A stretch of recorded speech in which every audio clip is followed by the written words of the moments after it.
അടുത്ത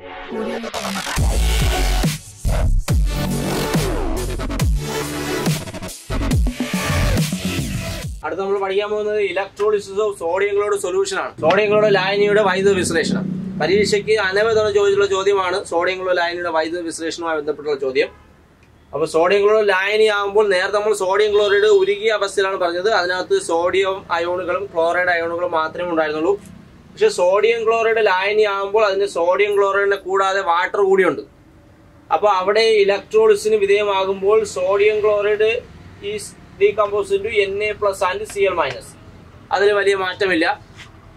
വാട്ടർ ജലം വൈദ്യുത വിശ്ലേഷണ വിധേയമാകുമ്പോൾ നമ്മൾ മുൻ വർഷങ്ങളിൽ പഠിച്ചിട്ടുള്ളത് H2O H+ഉം OH- നമ്മൾ പഠിച്ചിരുന്നത്. അപ്പൊ H+ഉം OH- പിന്നെ അതിൽ ബാക്കി വരുന്ന ഈ H+ അയോണുകൾ ബാക്കി വരുന്ന ജലവുമായി ചേർന്ന് H+ അയോണുകൾ ബാക്കി വരുന്ന ജലവുമായി ചേർന്നുകൊണ്ട് അത് H3O+ അയോണുകളായി മാറും. അപ്പൊ വാട്ടറിന്റെ ഡീകമ്പോസിന് ഫലമായി കിട്ടുന്ന അയോണുകൾ H+ OH- എന്നല്ല പറയേണ്ടത്, H3O+ and OH-. H+ OH- അയോണുകളായിട്ടാണ് മാറുന്നത്. പക്ഷെ ആ H+ അയോണുകൾ H2O ചേർന്ന് H3O+ അയോണുകളായി എക്സിസ്റ്റ് ചെയ്യുന്നു എന്നത് നിങ്ങൾ മനസ്സിലാക്കണം. So ions obtained here are Na+, Cl-, H3O+, പേര് ഹൈഡ്രോണിയം അയോൺ എന്നാണ്. Hydronium ion and OH- hydroxide ion. ഇത് കൂടാതെ so which are the ions obtained when NaCl solution or aqueous NaCl. Aqueous means a substance dissolves in water. Aqueous NaCl എന്ന് ചോദിച്ചാലോ NaCl solution എന്ന് ചോദിച്ചാലോ അതിൽ അടങ്ങിയിരിക്കുന്നത് NaCl വാട്ടറുമാണ്. അപ്പൊ അതിലെ അയോണുകൾ Na+, Cl-, H3O+, OH- and the water do not undergo electrolysis. അപ്പൊ അവിടെ ഉണ്ടായ അയോണുകൾ Na+, Cl-, H3O+, OH- അയോണുകളാണെങ്കിലും അവിടെ കുറച്ച് വാട്ടർ ഇലക്ട്രോളിസിന് വിധേയമാകാത്തതായി കാണപ്പെടും. ഇനി നേരത്തെ നമുക്ക് ഒരാൾക്ക് പോസിറ്റീവ് Na+ന് പോസിറ്റീവ്, Cl- നെഗറ്റീവ്, വേറെ പ്രശ്നമില്ല. പക്ഷേ ഇവിടെ നിങ്ങൾ നോക്കിയാൽ നിങ്ങൾക്ക് കാണാം ഇവിടെ പോസിറ്റീവ് ചാർജുള്ള രണ്ടുപേരുണ്ട്. Na+നും H3O+നും പോസിറ്റീവ്, അതുപോലെ Cl- negative, OH- negative.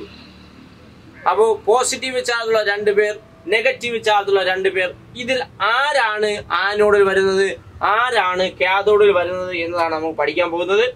Anode എന്ന് പറയുന്ന ഇലക്ട്രോഡിന് പോസിറ്റീവ് ചാർജ് ആണെന്ന് പഠിച്ചു കഴിഞ്ഞു. അതുകൊണ്ട് തന്നെ അതിലേക്ക് കടന്നു വരുന്ന അയോണിന് നെഗറ്റീവ് ചാർജ് ആയിരിക്കും. ഇവിടെ രണ്ട് അയോണുകളാണ്, ഒന്ന് Cl-, ഒന്ന് OH-.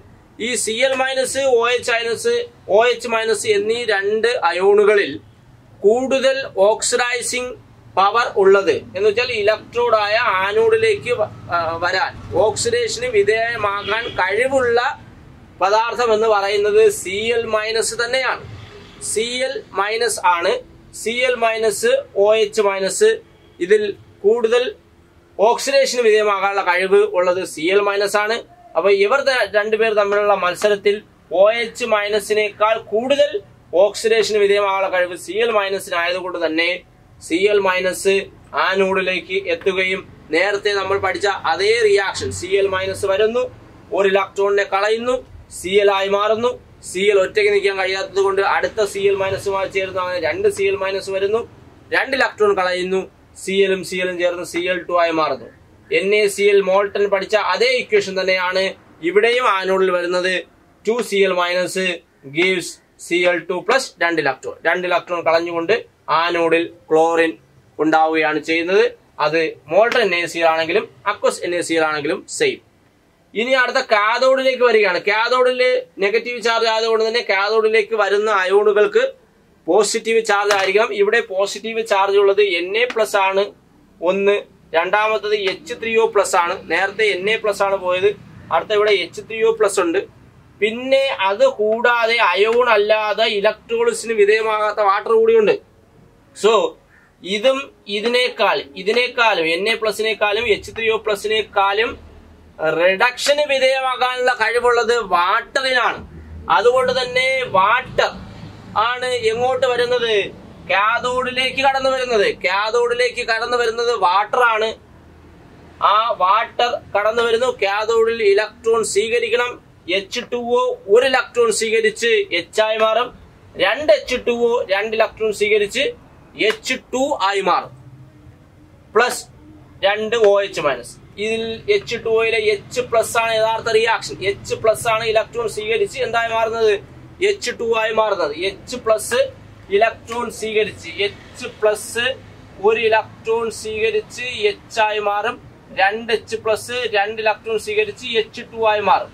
അപ്പൊ H2Oയിൽ നിന്നും H പ്ലസ് OH മൈനസ് പോയാൽ H പ്ലസ് H2 ആയി മാറിക്കഴിഞ്ഞു. ബാക്കി OH മൈനസ് 2 OH മൈനസ് ബാക്കി വരുന്നു. അങ്ങനെയാണ് ഇവിടെ ഇക്വേഷൻ വരുന്നത്. മറന്നുപോയത് 2H2O plus 2 electron gives H2 plus 2 OH minus. നേരത്തെ കാഥോഡിൽ ഉണ്ടായ എലമെന്റ് സോഡിയം ആയിരുന്നു എങ്കിൽ ഇപ്പോൾ കാഥോഡിൽ ഉണ്ടായ എലമെന്റ് അത് ഹൈഡ്രജൻ ആണ്. Hydrogen gas is obtained produced at cathode by the electrolysis of sodium chloride solution. So ആനോഡിൽ ക്ലോറിൻ ഉണ്ടാകുന്നു, കാഥോഡിൽ ഹൈഡ്രജൻ ഉണ്ടാകുന്നു. ഇനി നിങ്ങൾ നോക്കിയാൽ ഇവിടെ ബാക്കി ഉണ്ടായിരുന്നത് എന്താണ്? ക്ലോറിനും പോയി, അതുപോലെ തന്നെ ഹൈഡ്രജന്റെമായി ബന്ധപ്പെട്ട കാര്യവും പോയി. പിന്നെ ഇവിടെ Na പ്ലസും OH മൈനസുമാണ് ബാക്കി വരുന്നത്. So which is A substance left after in the solution? Na plus OH മൈനസുമായി ചേർന്നുകൊണ്ട് അത് NaOH ആയി മാറും. NaOH എന്ന് പറയുന്നത് സോഡിയം ഹൈഡ്രോക്സൈഡ് ആണ്. സോഡിയം ഹൈഡ്രോക്സൈഡ് ആണ് ലായനിയിൽ ബാക്കി വരുന്ന പദാർത്ഥം. സോഡിയം ഹൈഡ്രോക്സൈഡ് ഒരു ആൽക്കലിയാണ്. ആൽക്കലി എങ്ങനെ തിരിച്ചറിയാമെന്ന് ചോദിച്ചാൽ അത് ഫിനോഫ്തലിൻ ആൽക്കലിയിലേക്ക് ഒഴിക്കുമ്പോൾ അത് പിങ്ക് നിറമായി മാറുന്നു. അങ്ങനെ ലായനിയിൽ ബാക്കി വരുന്ന പദാർത്ഥം സോഡിയം ഹൈഡ്രോക്സൈഡ് ആണ് തിരിച്ചറിയാൻ. അതിലേക്ക് ഫിനോഫ്തലിൻ ഒഴിക്കുമ്പോൾ പിങ്ക് നിറമായി മാറിയാൽ അത് സോഡിയം ഹൈഡ്രോക്സൈഡ് ആണെന്നും അവിടെ ഉണ്ടായ പദാർത്ഥം ഒരു ആൽക്കലി ആണെന്നും മനസ്സിലാക്കാൻ കഴിയും. സോ ഇവിടെ ആനോഡിൽ ക്ലോറിൻ തന്നെ ഉണ്ടായി. കാഥോഡിൽ ഉണ്ടാകുന്നത് സോഡിയം അല്ല, പകരം ഹൈഡ്രജൻ വാതകമാണ്. So during the electrolysis of NaCl solution or aqueous NaCl, sodium chloride ലായനിയുടെ വൈദ്യുത വിശ്ലേഷണത്തിന്റെ ഫലമായി chlorine gas is liberated at anode and hydrogen gas is liberated at cathode, and sodium hydroxide solution is released at electrolyte. Sodium chloride ലായനി വൈദ്യുത വിശ്ലേഷണം നടത്തുമ്പോൾ ആനോഡിൽ ക്ലോറിനും കാഥോഡിൽ ഹൈഡ്രജനും ലായനിയിൽ sodium ഹൈഡ്രോക്സൈഡും ഉണ്ടാകുന്നു എന്നത് നിങ്ങൾ മനസ്സിലാക്കണം. പരീക്ഷയ്ക്ക് അനവധി തവണ ചോദിച്ചിട്ടുള്ളതാണ്. ഇക്വേഷൻസുകൾ വളരെ വ്യക്തമായി മനസ്സിലാക്കി വേണം പോകാൻ. നമ്മൾ പഠിച്ച ഇലക്ട്രോലൈറ്റുകളും അവരുടെ ഇലക്ട്രോളിസുമായി ബന്ധപ്പെട്ട് ആനോഡിലും കാഥോഡിലും ഉണ്ടായ എലമെന്റുകൾ നമ്മൾ ടേബിൾ ആയി കൊടുത്തിട്ടുണ്ട്. അതിൽ മോൾട്ടൺ NaCl നമ്മൾ പഠിച്ചു കഴിഞ്ഞു. മോൾട്ടൺ NaCl ആനോഡിൽ ഉണ്ടാകുന്ന എലമെന്റ് ക്ലോറിൻ ആണ്, കാഥോഡിൽ ഉണ്ടാകുന്ന എലമെന്റ് സോഡിയമാണ്. അതുപോലെ മോൾട്ടൺ KCl ആണെങ്കിലും ആനോഡ് ഉണ്ടാകുന്ന എലമെന്റ് ക്ലോറിൻ തന്നെയാണ്, കാഥോഡിൽ ഉണ്ടാകുന്ന എലമെന്റ് പൊട്ടാസ്യം ആയിരിക്കും. ഇനി സോഡിയം ക്ലോറൈഡ് സൊല്യൂഷനായി മാറുമ്പോൾ ആനോഡ് ഉണ്ടാകുന്നത് ക്ലോറിൻ തന്നെയാണ്, ബട്ട് കാഥോഡിൽ ഉണ്ടാകുന്ന എലമെന്റ് ഹൈഡ്രജൻ ആയി മാറുന്നു. അതുപോലെ പൊട്ടാസ്യം ക്ലോറൈഡ് സൊല്യൂഷനായി മാറുമ്പോഴും ആനോഡിൽ ക്ലോറിൻ ഉണ്ടാകുന്നു, കാഥോഡിൽ ഹൈഡ്രജൻ ആണ് ഉണ്ടാകുന്നത്. അങ്ങനെ ആനോഡിൽ ഉണ്ടാകുന്ന എല്ലാ സ്ഥലങ്ങളിലും ആനോഡ് ഉണ്ടാകുന്ന എലമെന്റ് ക്ലോറിൻ ആണ്. അത് മോൾട്ടൺ NaCl ആണെങ്കിലും മോൾട്ടൺ KCl ആണെങ്കിലും അക്വസ് NaCl ആണെങ്കിലും അക്വസ് KCl ആണെങ്കിലും എല്ലാ സ്ഥലങ്ങളിലും ഇലക്ട്രോളിസിന്റെ ഫലമായി ആനോഡിൽ ക്ലോറിൻ ഉണ്ടാകും. ബട്ട് കാഥോഡിൽ ഉണ്ടാകുന്നത് വ്യത്യസ്തമായ എലമെന്റുകളാണ്. അത് വളരെ വ്യക്തമായി നിങ്ങൾ പഠിച്ച് വയ്ക്കണം. ഇക്വേഷൻസ് ഒക്കെ വളരെ വ്യക്തമായി എഴുതിയെടുക്കണം. അടുത്ത നമ്മൾ പഠിക്കാൻ പോകുന്നത് പ്രാക്ടിക്കൽ യൂട്ടിലിറ്റി ഓഫ് ഇലക്ട്രോളിസിസ്. വൈദ്യുത വിശ്ലേഷണത്തിന്റെ പ്രായോഗിക ഫലങ്ങൾ എന്തൊക്കെയാണെന്നാണ്. അതിൽ ഒന്നാമത്തത് പ്രൊഡക്ഷൻ ഓഫ് മെറ്റൽസ്, ലോഹങ്ങളുടെ നിർമ്മാണം. രണ്ടാമത്തത് പ്രൊഡക്ഷൻ ഓഫ് നോൺ മെറ്റൽസ്, അലോഹങ്ങളുടെ നിർമ്മാണം. മൂന്നാമത്തത് പ്രൊഡക്ഷൻ ഓഫ് കോമ്പൗണ്ട്സ്, സംയുക്തങ്ങളുടെ നിർമ്മാണം. നാലാമത്തത് റിഫൈനിങ് ഓഫ് മെറ്റൽസ്, ലോഹ ശുദ്ധീകരണം. ഇത് പ്രധാനമായി ഈ 4 എണ്ണമാണ് വൈദ്യുത വിശ്ലേഷണത്തിന്റെ പ്രായോഗിക ഫലങ്ങളായി നമ്മൾ പഠിച്ചു വരുന്നത്. What are the main practical utility of electrolysis എന്ന് ചോദിച്ചാൽ ഈ 4 എഴുതേണ്ടത്. ഒന്നാമത്തത് ലോഹങ്ങളുടെ നിർമ്മാണം, മെറ്റൽസുകളുടെ പ്രൊഡക്ഷൻ. നമ്മൾ പഠിച്ചു കഴിഞ്ഞു. മോൾഡ് NaCl എന്ന് പറയുന്ന കോമ്പൗണ്ടിനെ ഇലക്ട്രോളിസിന് വിധേയമാക്കുമ്പോൾ കാഥോഡിൽ ഉണ്ടായ എലമെന്റ് സോഡിയമാണ്. അപ്പൊ സോഡിയം, അതുപോലെ പൊട്ടാസ്യം, അതുപോലെ കാൽഷ്യം പോലുള്ള മെറ്റൽസുകളുടെ നിർമ്മാണത്തിന് ഇലക്ട്രോളിസിസ് ഉപയോഗിക്കുന്നു. അതുപോലെ തന്നെ നമ്മൾ പഠിച്ചു സോഡിയം ക്ലോറിന്റെ ഇലക്ട്രോളിസിസിൽ ആനോഡിൽ ഉണ്ടായ എലമെന്റ് ക്ലോറിൻ ആണ്. മോൾഡർ NaCl ക്ലോറിൻ ഗ്യാസ് ആണ് ആനോഡ് ഉണ്ടായത്. NaCl സൊല്യൂഷൻ ആയപ്പോൾ ഹൈഡ്രജൻ ഉണ്ടായത്. അതുപോലെ വാട്ടർ ഇലക്ട്രോളിസിസ് ചെയ്യുമ്പോൾ ഹൈഡ്രജനും ഓക്സിജൻ ഉണ്ടാകും. അങ്ങനെ നോൺ മെറ്റൽസുകളുടെയും പ്രൊഡക്ഷന് വേണ്ടി ഇലക്ട്രോളിസിസ് ഉപയോഗിക്കുകയാണ് ചെയ്യുന്നത്. So production of metals, production of non metals. അടുത്ത മൂന്നാമത്തത് പ്രൊഡക്ഷൻ ഓഫ് കോമ്പൗണ്ട്സ്. നമ്മൾ ഏറ്റവും അവസാനം പഠിച്ചത് സോഡിയം ക്ലോറൈഡ് ലായനിയുടെ വൈദ്യുത വിശ്ലേഷണമാണ്. NaCl സൊല്യൂഷന്റെ വൈദ്യുത വിശ്ലേഷണത്തിൽ ആനോഡിലുണ്ടായ എലമെന്റ് ക്ലോറിൻ ആണെന്നും കാഥോഡിലുണ്ടായ എലമെന്റ് ഹൈഡ്രജൻ ആണെന്നും പഠിച്ചു. സൊല്യൂഷനിൽ ലായനിയിൽ ബാക്കി വന്ന പദാർത്ഥം സോഡിയം ഹൈഡ്രോക്സൈഡ് ആണെന്ന് പഠിച്ചു. അങ്ങനെ ചില രാസപ്രവർത്തനങ്ങളിൽ നടക്കുമ്പോൾ ആനോഡിൽ ഒരു എലമെന്റ് ഉണ്ടാകുന്നു, കാഥോഡിൽ മറ്റൊരു എലമെന്റ് ഉണ്ടാകുന്നു. ലായനിയിൽ സോഡിയം ഹൈഡ്രോക്സൈഡും പൊട്ടാസ്യം ഹൈഡ്രോക്സൈഡ് പോലുള്ള സൊല്യൂഷനുകൾ ഉണ്ടാവുകയാണ് ചെയ്യുന്നത്. So production of compound is another use of electrolysis. And the final one, refining of metals. Gold, copper പോലുള്ള ലോഹങ്ങളുടെ ശുദ്ധീകരണത്തിന് വേണ്ടിയും വൈദ്യുത വിശ്ലേഷണം നമ്മൾ ഉപയോഗിക്കാറുണ്ട്. നിങ്ങൾ 5ാം ചാപ്റ്ററിൽ വളരെ വ്യക്തമായത് പഠിക്കും. അങ്ങനെ 4 പോയിന്റുകളാണ് നിങ്ങൾ പഠിക്കാനുള്ളത്. പ്രൊഡക്ഷൻ ഓഫ് മെറ്റൽസ്, ലോഹങ്ങളുടെ നിർമ്മാണം. രണ്ടാമത്തത് പ്രൊഡക്ഷൻ ഓഫ് നോൺ മെറ്റൽസ്, അലോഹങ്ങളുടെ നിർമ്മാണം. മൂന്നാമത്തത് പ്രൊഡക്ഷൻ ഓഫ് കോമ്പൗണ്ട്സ്, സംയുക്തങ്ങളുടെ നിർമ്മാണം. നാലാമത്തത് റിഫൈനിങ് ഓഫ് മെറ്റൽസ്, ലോഹ ശുദ്ധീകരണം. ഈ 4 പ്രധാന യൂസുകളാണ് വൈദ്യുത വിശ്ലേഷണത്തിന്റെ പ്രായോഗിക ഫലങ്ങളായി നമ്മൾ പഠിക്കുന്നത്. അടുത്ത പഠിക്കുന്നത് ഇലക്ട്രോപ്ലേറ്റിംഗ് അല്ലെങ്കിൽ വൈദ്യുത ലേപനം എന്നതാണ്. ഈ ചാപ്റ്ററിലെ ഏറ്റവും അവസാനത്തെ സെക്ഷനാണ് വൈദ്യുത ലേപനം അല്ലെങ്കിൽ ഇലക്ട്രോപ്ലേറ്റിംഗ്. നിങ്ങൾ പഠിച്ചിട്ടുള്ളതാണ് മുൻ വർഷങ്ങളിൽ.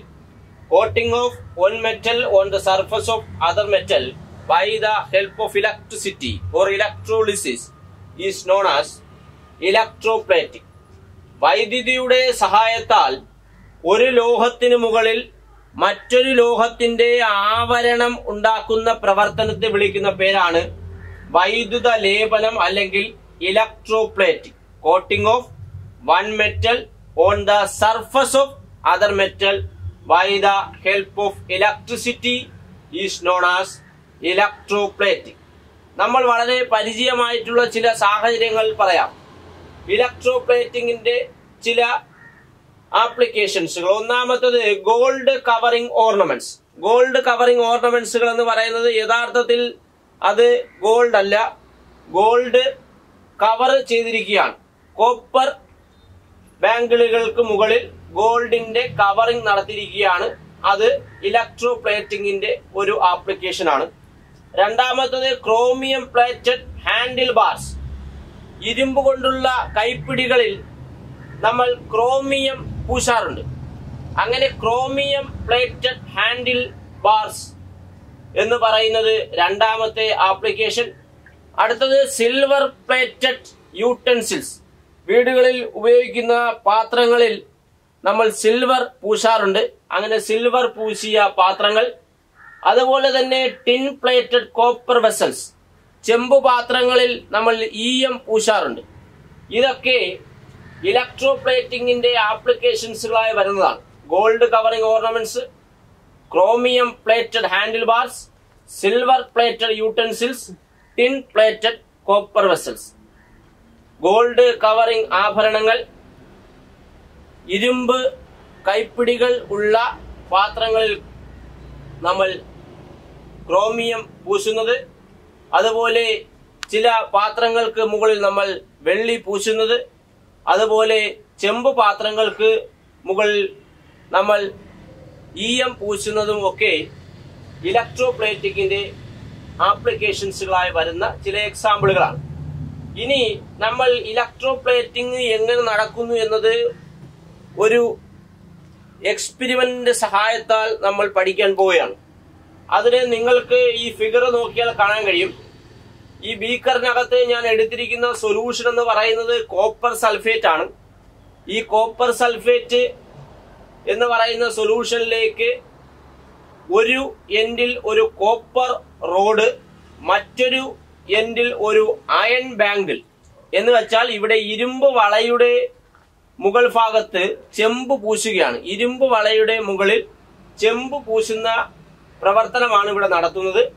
അതിനുവേണ്ടി എടുത്തിരിക്കുന്ന പദാർത്ഥങ്ങൾ ഒന്ന് ചെമ്പിന്റെ ഒരു റോഡ്, ഒരു തകിട്, രണ്ടാമത്തത് ഒരു ഇരുമ്പ് വള, മൂന്നാമത്തത് കോപ്പർ സൾഫേറ്റ് ലായനി. ഈ പൂശുന്ന പദാർത്ഥം എന്ന് പറയുന്നത് ചെമ്പാണ്. ആ ചെമ്പിനെ നമ്മൾ ബാറ്ററിയുടെ പോസിറ്റീവ് എൻഡുമായിട്ടാണ് കണക്ട് ചെയ്തിരിക്കുന്നത്. ആരുടെ മുകളിലാണ് പൂശുന്നത്? ഇരുമ്പ് വളയുടെ മുകളിലാണ് ചെമ്പ് പൂശുന്നത്. അങ്ങനെ പൂശപ്പെടേണ്ട പദാർത്ഥമായ അയൺ ബാങ്കിൾ ബാറ്ററിയുടെ നെഗറ്റീവ് എൻഡുമായി കണക്ട് ചെയ്തിരിക്കുന്നു. അപ്പൊ ഇതിന് നെഗറ്റീവ് ചാർജും ഇതിന് പോസിറ്റീവ് ചാർജുമാണ്. ഏത് പദാർത്ഥമാണോ പൂശുന്നത് അതിന്റെ ലായനിയെയാണ് നമ്മൾ ഇലക്ട്രോലൈറ്റായി എടുത്തിരിക്കുന്നത്.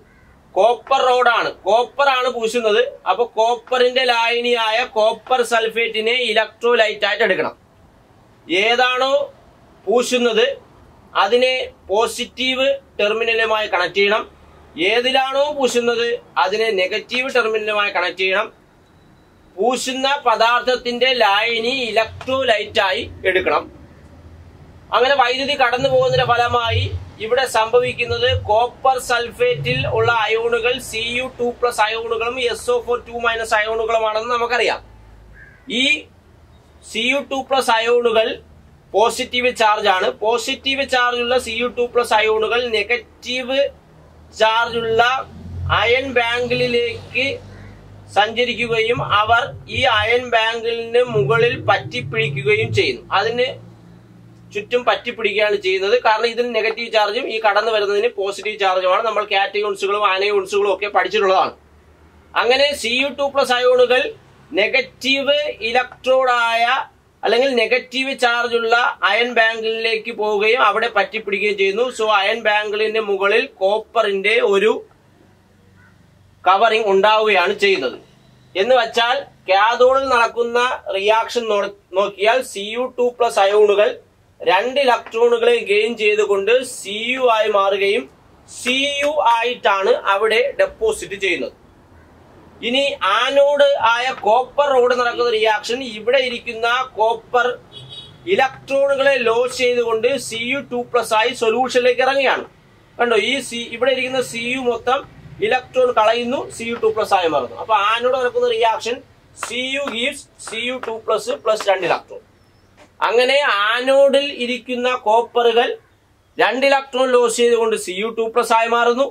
ആ Cu2+ഉം ലായനിയിലുള്ള Cu2+ഉം കാഥോഡിലേക്ക് മൂവ് ചെയ്യുകയും ഇലക്ട്രോണുകളെ ഗെയിൻ ചെയ്തുകൊണ്ട് അത് കാഥോഡിൽ പറ്റിപ്പിടിക്കുകയാണ് ചെയ്യുന്നത്.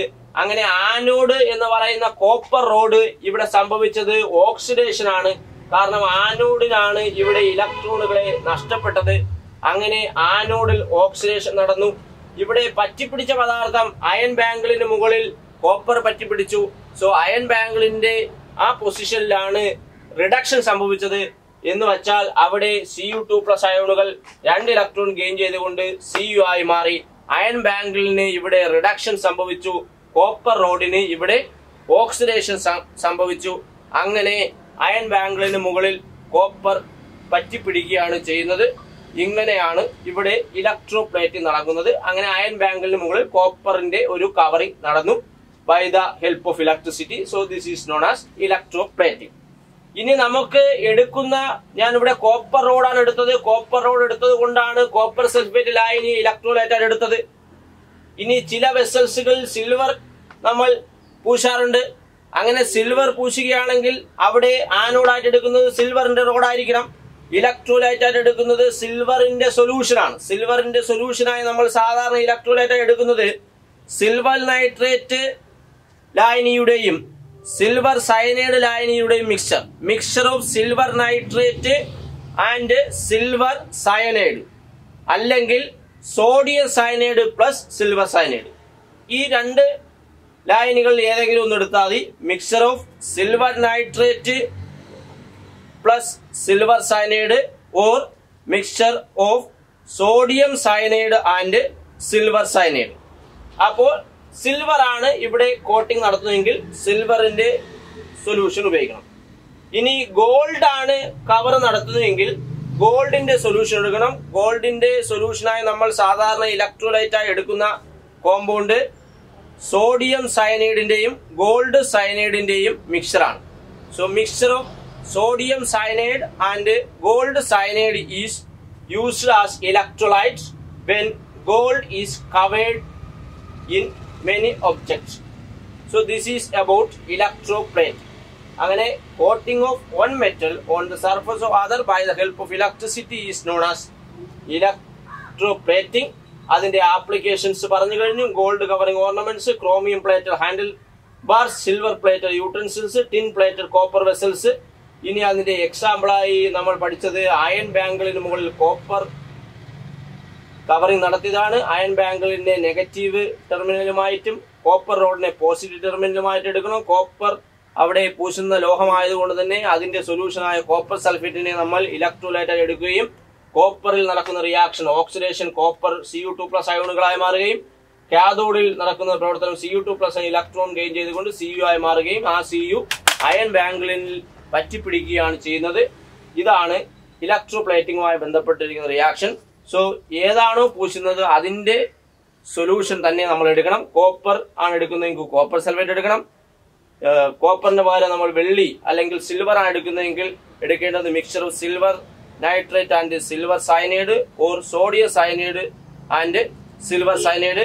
ഇനി ഗോൾഡ് ആണ് ഉപയോഗിക്കുന്നതെങ്കിൽ we can use sodium cyanide and silver cyanide സൊല്യൂഷന്റെ മിക്സറാണ് നമ്മൾ ഇലക്ട്രോലൈറ്റായി ഉപയോഗിക്കുന്നത്. ഇത്രയുമാണ് ഇലക്ട്രോപ്ലേറ്റിംഗുമായി ബന്ധപ്പെട്ട് നമുക്ക് പഠിക്കാനുള്ളത്.